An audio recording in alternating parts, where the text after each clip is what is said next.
Good morning and welcome to At the Sharp End, a weekly business show by Khemeia Consulting, where we talk about business issues that we've come across with our clients or we get asked often. And today we're going to be talking about business innovation, how to start thinking innovatively. And as a guest on the show, and to liven things up, I've got the one and only Mr. Haroon Rashid, who's our head of marketing here at Khemeia. Good morning, Haroon. Morning, Ian. How's it going? Livening things up. Woo, yeah. Okay, not that much. Not that much. Okay, professional. Okay. So, as we've discussed quite a few times, our clients talk to us a lot about the need for innovation and how to move their business forward and grow their business. But often they're stuck as to get that process going and how to make it part of an ongoing process to drive their business forward. So, from your perspective, how do you get that conversation going? Well, it was funny because before we went live for this show, we were actually just talking a bit, weren't we, about how it has to kind of come from the top down. Because everybody who knows me knows I have a lot of crazy ideas. I do a lot of really weird and wonderful stuff online.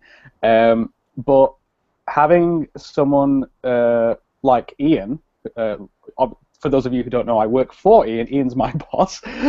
So having someone like Ian who is open to being different, who's open to challenging traditions and pushing boundaries, that helps. So you can quite often have like someone in your organization who has a lot of great ideas, but if they're being restricted by people who are above, if they're not being allowed to innovate and to actually implement these things, then that can be a massive hindrance. I mean, what do you reckon, Ian? I agree. And there's a team of us that have weird and wacky ideas. So I think that's part of the culture of Khemeia. Is to actually sit around and be able to debate what those ideas are and what the pros and cons are, how you might test them, and how you might get to the market. You talk about having that top-down approach. There's one thing that I come across a lot, and it drives me nuts, and it's when people say, well, we've always done it this way. That's just, yes, and do you think you might need to change how you do some things? And we're not talking about sweeping out all the things that work, just wholesale and doing something completely different. What we like to do is to bring a tested and measured approach to it, plan it, test it out. If it works, do it. If not, adjust it or scrap it, do something else. But there's always a way to find something that works better than what you've got already. Absolutely, and what you said there, we've always done it this way. That's not innovation, that's tradition.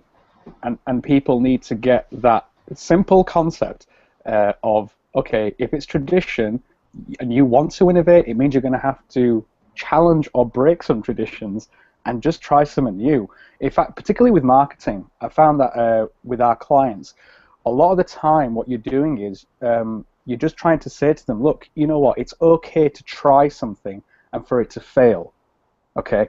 And it's okay for experimentation to happen. I think people just want a really kind of, I want a safeguard. I want it to be safe. I want to have 100% no risk thing that's going to allow me to get the results that I want. Well, history has taught us that's just never the case. Even the greats like Steve Jobs, and all those other great guys have had plenty of failures, but it's the willingness to actually try and do it in the first place. I think the connotation of failure as well, and the recent willingness to talk about failure and admit failure is possibly a bit of a negative thing for people. Because of my background, which is an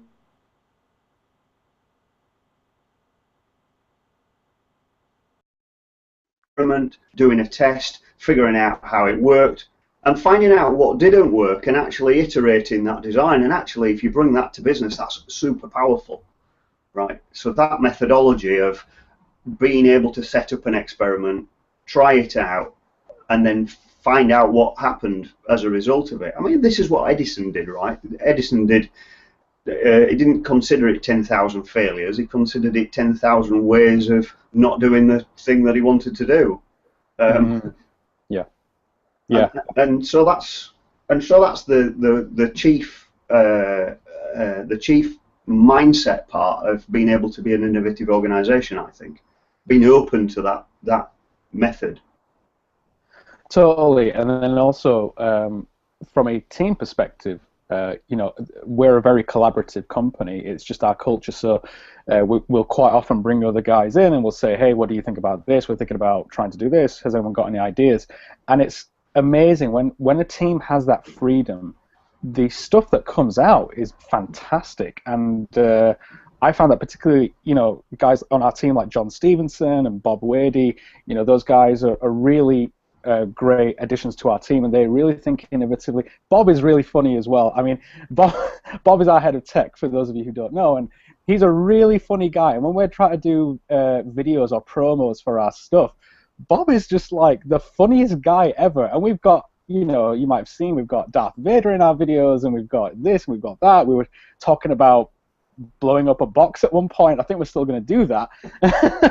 But, hey, I've got a stack of boxes in my cellar just waiting to be blown up. Actually, that's awesome. Awesome. We just need to get the camera at a safe distance now. No, absolutely. And sometimes, so I remember when those discussions were going on, and we were all sat in the office, and actually I got my head down trying to get a proposal out. And so, in one way, having three guys in my ear talking about blowing boxes up and dressing up as Darth Vader was somewhat distracting. On the other hand, I was trying to step back and focus on what I was doing to get the proposal out, and thinking, this is great stuff, this is actually creative genius at work, and it's going to help the Khemeia brand, it's going to help our profile, it's going to help the fun that we have in the team, and ultimately it's going to make us more sales. But right now I've got to get on with this proposal. So there's a bit of, you've got to manage those frustrations, if you like, and those sorts of things that go on in the office when everyone else is trying to be creative and you're trying to get your head.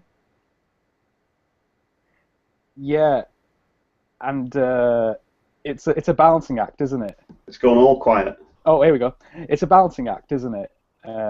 You've got to have a certain amount of. It's like with anything. You've got to brainstorm a bit. You've got to implement a bit. You've got to work, get some proposals out there. But innovation for us is really a fun process, isn't it? And we've had to kind of work on that, haven't we? About the balance of getting that right and balancing it in with clients' work and our own kind of work, and it's just a thing that'll kind of evolve over time. It's not going to be like, okay, we have a system in place now and that's it, we're going to stick to that. You've got to make room for adjustments as you go along. Well, you've touched on something as well. As a guy who has a million crazy ideas a day. Sorry, you said a day, didn't you? Yeah, I think so. Yeah. Yeah. So as a guy who has a million crazy ideas every day. You can't just have an idea and throw that out there and expect something to happen, right? It's about what you do with that idea and how you structure it, how you bring it into the team, how you bring it into the conversation, and then what happens with it. So there's got to be some structure there as well. It's not just a free-for-all. It's about taking those ideas, seeing whether they fit with your overall aspirations as a business, your goals, your financial targets, and then rolling those innovations in to make them accelerate, hopefully, your business plan and business model. Totally, absolutely. You can get busy for the sake of being busy, or you can, I'll put it this way, you can innovate for the sake of innovating. Innovating, is that right? So, like you say, unless there's an end goal in mind, like everything we do, there is method in the madness. We are looking to develop the business. We are looking to increase our social following, or we're looking to generate leads. There's always a specific focus, whatever we do. And Ian always says, in fact, we've had some discussion on this on LinkedIn last week, and that was, unless it affects your bottom line, it's not innovation. Innovation has to have a tangible or preferably a monetary sort of outcome or effect. It has to make money, basically. We say, what is it? Innovation is the commercialization of ideas. Is that what we say? Absolutely, and you know, I think the OECD's description is very good. So innovation has to be profitable to the business. Otherwise, it's not really innovation. It's an idea. It might be, well, it's not an improvement if it's not helped you affect either the top line per a discussion earlier this week or the bottom line, depending on whether it's sales revenue that you're after or process improvement. And yeah, I mean, people. In fact, you know, I was talking to the someone who works at Hope Park Business Centre, my cousin, funnily enough, Tom, and you know, he likes what we do. He says, you know, love the videos, I love everything that you guys do with like the graphics and the quotes and all that kind of stuff. You've got loads of content coming out, and he said to me, you're an innovation agency, you're innovative. He goes, but can you say how could you measure the ROI? And I said, well, yes, you can. I mean, particularly from my perspective, so like we generated like over 150 grand's worth of leads with social media. We get invited to go speak at places. We get called in, and you know, people are asking us to do marketing proposals or consultancy proposals. So I said, yeah, it's definitely having an impact. And particularly even when we go places, people go, hey, you're that guy from that video, aren't you? You know, where's Darth Vader and all that kind of stuff. So it does work, doesn't it? It absolutely does. And you know, you talk there about it affecting the ROI of the marketing team. It's very true of the coaching.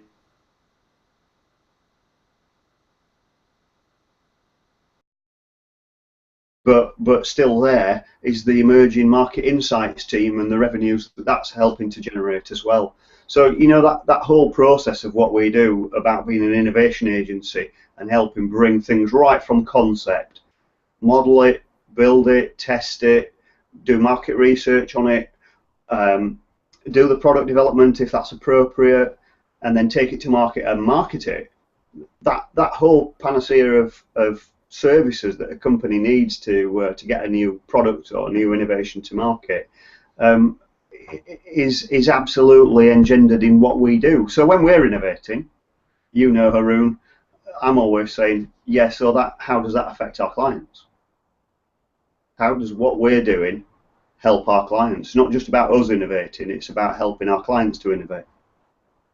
Absolutely. But there's also a massive point that you've said as well, and that is, and we've said this time and time again, innovation isn't just about technology, it's not just about products. So you can innovate, well, basically, you know, there might be the marketing department in a company or the accounting department go, but we're just the accounting department, we can't innovate. Wrong. You can innovate. It's not just about technology or products. You can innovate your business processes. You can innovate in the way that you reach your customers online, or you know, you could innovate the way that you inspire people, the way you lead people. That could be innovation as well. So, like what Ian was saying, you know, for us, we have a lot of services where we can take, you know, something from a concept right through to market. Fine.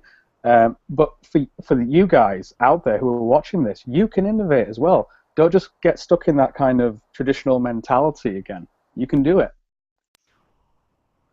Sorry, we got a little bit of a drop out there. Right. So, yeah. But basically, I was just saying that anybody can innovate, whichever department you're in. Yeah. You can think differently, like we say, challenge traditions and push those boundaries. It might be the way that you just streamline your processes. I don't know. But as you say, Ian, you know, whatever we do, we often do think about the client, and we think about how are we going to help those guys innovate as well, aren't we? You've had a lot of... Let's talk about a couple of little stories, right? So you're saying any department can innovate, and that's absolutely right. You know, one of the most dry areas in a business is the administration of around bookkeeping. So sending out invoices, generating purchase orders, keeping all that information logged on the system, and then doing the monthly reports on it. So that's quite a dry process. But did you know there's been quite a few startups in that area recently? So with the advent of cloud computing, if you don't know what cloud computing is, go Google it, go look it up. You don't have to have these high-cost standalone systems anymore that existed. And I mean, the most popular one is Sage, right? So that's pretty ubiquitous. it's got a low cost of entry, but then everything else that you want to do, you've got to add on cost and cost and cost and cost until you've got quite an expensive package. And so for a lot of small businesses, that was prohibitive or limiting, whichever. So prohibitive from a cost point of view, limiting from a functionality point of view. And they weren't the only culprit. They just happened to be the one of the biggest in the UK. So this has been recognised worldwide by startups, and critically, these are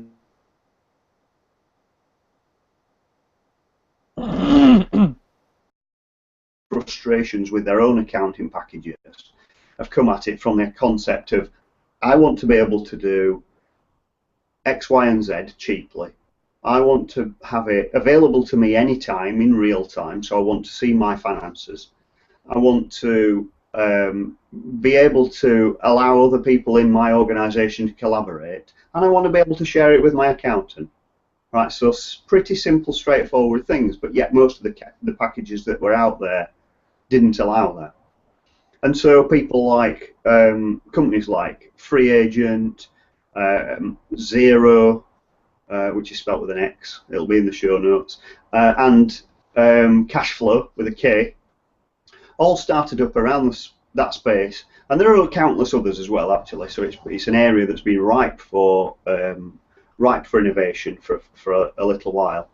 They've all started up, and they've started accruing customers, and it's getting better and better. And what they've done is they've taken away the need for a startup company to have to try and manage everything either by buying a high-cost package or on spreadsheets where they're making lots of errors and can't get the reporting right. So I've recently been working with a client. He's growing significantly. He's acquired a couple of businesses, and he was managing the whole finances on the same set of spreadsheets. And they've moved over to Xero, and he's just, I was working with them and saying, we've got to improve some of these business processes. Moved on to Xero with his accountant, actually, so his accountant's all in tune with that, and it's like a breath of fresh air to them. So suddenly his management team have all got up-to-date information.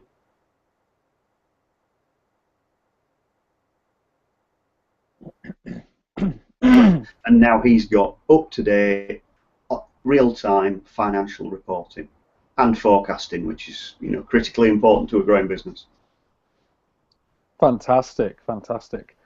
I think from a marketing example, I've got to do a marketing example, I suppose. We used this one last time, and it was the guy who does Will It Blend, the guy who sells blenders. And if you don't know, we'll put some links in the show notes of a guy who blends iPads and golf balls and crowbars and Justin Bieber dolls. We love that. But he's selling blenders, and excuse me. And blenders are really boring typically. But how do you sell that? How do you just say, hey, we're just selling blenders, or do you do something a bit innovative? So what the guy did was... But how did that come around, Haroon? How did he come up with the idea of marketing what they do on video? What happened? What was the stimulating factor there? Well, the guy was walking with his marketing guy in the R&D department, and he saw these guys blending these 2x4s, just going like that. And he was going, whoa, that's like, those blades are really strong. And he goes, yeah, they are. So the marketing guy just went, hang on a second, can you blend this? And he's like, yeah. Can you blend this? Yeah. Well, why don't we just film it? So I think the story goes that he had a budget of about $50. He had a really crappy camera, set up a YouTube channel. Next thing he knows, I think he increased his sales by 15,000% or something. The guy's a millionaire and he's selling friggin' blenders. I mean, that's innovation, right? So there's nothing like having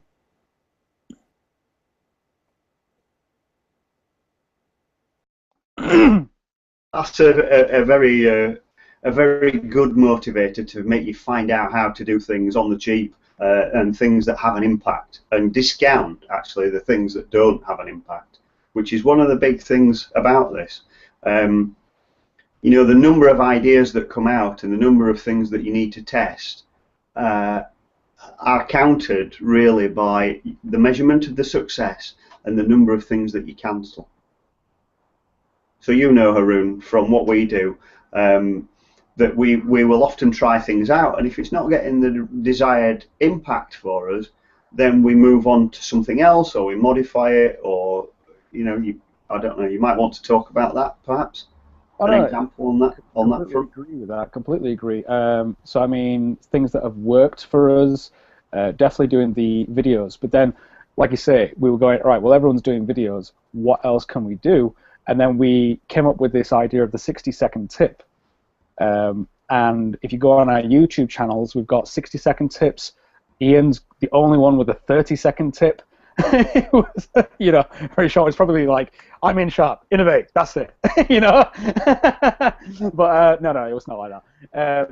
But those became really popular, and people started talking not about the content, but the actual fact that, hey, these guys have got good 60-second tips, and that worked for us. So what we did was we just thought, okay, well, let's brand them up now. Let's make it into a thing. We branded them up. We release them every month now, and they've proven to be very popular. In fact, some of them are the most watched videos on our YouTube channels, and we've got tens of thousands of views now. Well, isn't one of those the reason that you got featured on Canadian radio as well? That's another example of another innovation that we did. So I mean, we have shows on. I dropped out. Yes, a little bit. Oh, there we go. Here we go. We're back. So, Khemeia, we have different shows. So this one is at the sharp end. I have my own show on Wednesdays. I'm going to plug it, Ian. Wednesdays, it's Haroon's Hangout. Go ahead. Just a free plug for Haroon's Hangout on at the sharp end. And I think when I guest on Haroon's Hangouts next time, I might plug the show as well. Haroon's Hangout. Yeah. Okay. So this is another idea of innovation. So people are doing Google Hangouts. And we thought, well, why don't we create our own shows? We've got a broadcasting tool here. Well, let's think like a broadcaster. Let's create our own shows. Let's create like a half-hour thing every week, brand them up, and when you start out, it's hard. You don't get any viewers live. You're getting very small views, but it starts to grow once you're being consistent with it. We knew we had something because the engagement we were getting was very positive. And then, like Ian said, in January, CBC Radio, which is the biggest broadcaster in Canada, saw my show and said, "Hey, we want to feature your show on CBC." And now we're an internationally featured show, which is fantastic. But it wouldn't have come about had we not taken the risk, had we not thought innovatively, and we'd just been like everybody else. We had to try something new. We had to try something different, and we had to be consistent as well with it. No, that's right, isn't it? And there's no point. And this is a big part of the actually the marketing process as well, isn't it? And it's like any process, whatever we're doing, we have to get into the way of thinking of that's got to become part of the day-to-day routine. It's got to be part of the process. And the same is true with innovation. It's okay to bring ideas, but if there's a formal method to do that, and your staff are encouraged to do that, your partners are encouraged to do that, then the chances are you'll do it for a short period, you'll not see the real value, and you'll stop doing it. So putting it into a system is absolutely crucially important. So there are companies that are in the high growth companies, and they've looked at this. They've got their staff to talk to their clients all the time, to get feedback, and to actively ask the clients what they want. And by doing that, what they've been able to do is to make the whole company innovation led, and the rate that has meant that they're growing is absolutely phenomenal. And I've seen this happen a few times now, where staff are encouraged to bring market feedback. Good ideas that the staff have had are then brought to an innovation panel, if the business is big enough to do that. That innovation panel categorises and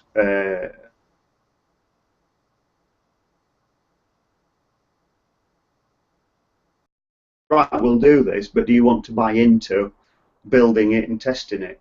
And you know, that works phenomenally well. So it all comes down to that communication, really.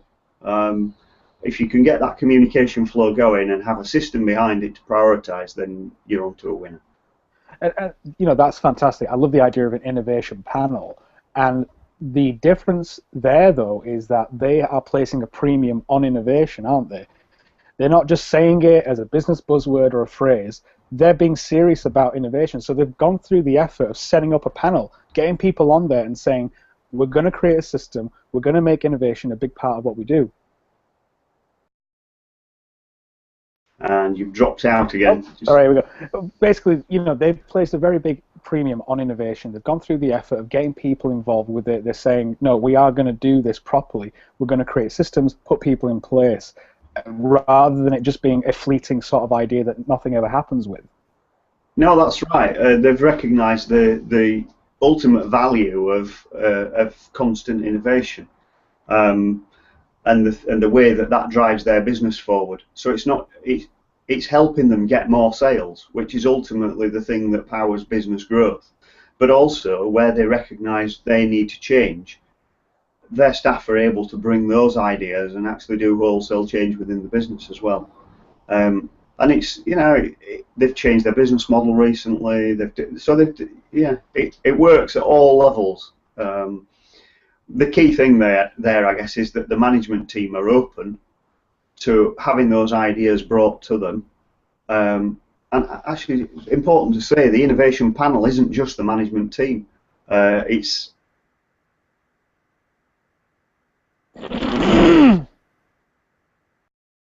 can be implemented, and whoever's on the panel and whoever's thought of the idea has some ownership of driving it through. So there's responsibility. Sorry, go ahead. Yeah, I was going to say there's an element of, yeah, like you say, responsibility and leadership there, isn't there? Because one thing I was talking about last week was, okay, you may have the best marketing plan in the world, or any plan in the world, but unless you have a good leader to actually bring it through and manifest it into reality, it's just still a worthless idea. It's not going to help you make any money. So, like, even if you've got a great innovative idea, you need someone with a bit of clout to actually, you know, make it happen, don't you? Absolutely. So, get this, one of the companies that I worked with a couple of years ago, they were so keen to help their employees progress and become the next senior people within their company, that one innovative idea that they'd thought of and they could implement that wasn't going, it really wasn't going anywhere within the company because it was slightly out of the bounds of what the company did, and they'd actually got full order books and full utilization anyway. So what the founder encouraged these two guys to do was to start up a separate company, and he seed funded it, just a small amount. I worked with them and we got them some grant funding to test out their idea and prove that. We got a CEO on board that was also interested in starting a company and growing it, and then they acted as a board, and really it was to help them, well, to try and recognise an opportunity and get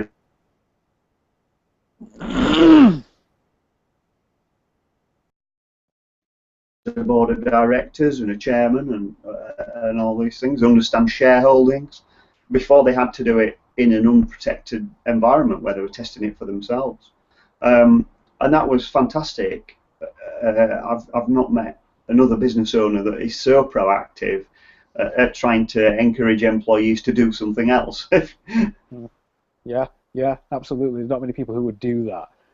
The more that we're talking about it, the more I do think that it is really important for the top guys to just really make a dedicated effort to make innovation a part of their culture. I mean, you said that earlier on in the show.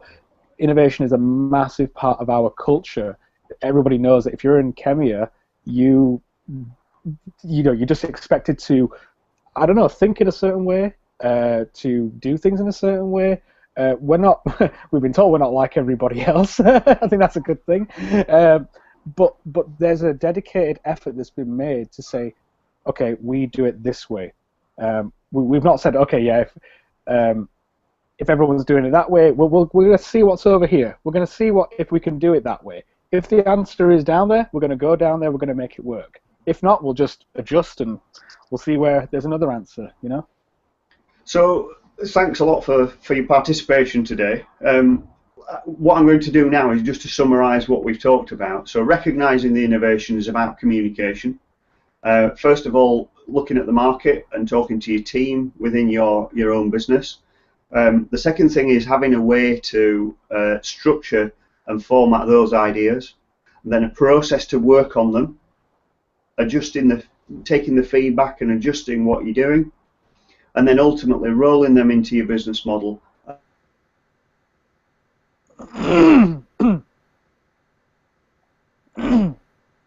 It often crosses all the boundaries, so don't worry if it's marketing innovation one day and process innovation the other day, manufacturing innovation another day. So this has been At the Sharp End. Thank you for appearing on the show, Haroon. No problem. Thanks for having me. Yeah, you're very welcome. You've been well behaved, so I'll invite you back at some point. Hey, yes. And so that's it for this week. Thanks a lot for watching. Hope you've enjoyed it. And if you want to get in contact with us, there are details in the show notes or in the blog below, depending where you're looking at the show. And if you want to talk to us or engage us on any level, feel free to get in contact with us. We'll be happy to talk to you. Bye. Yeah.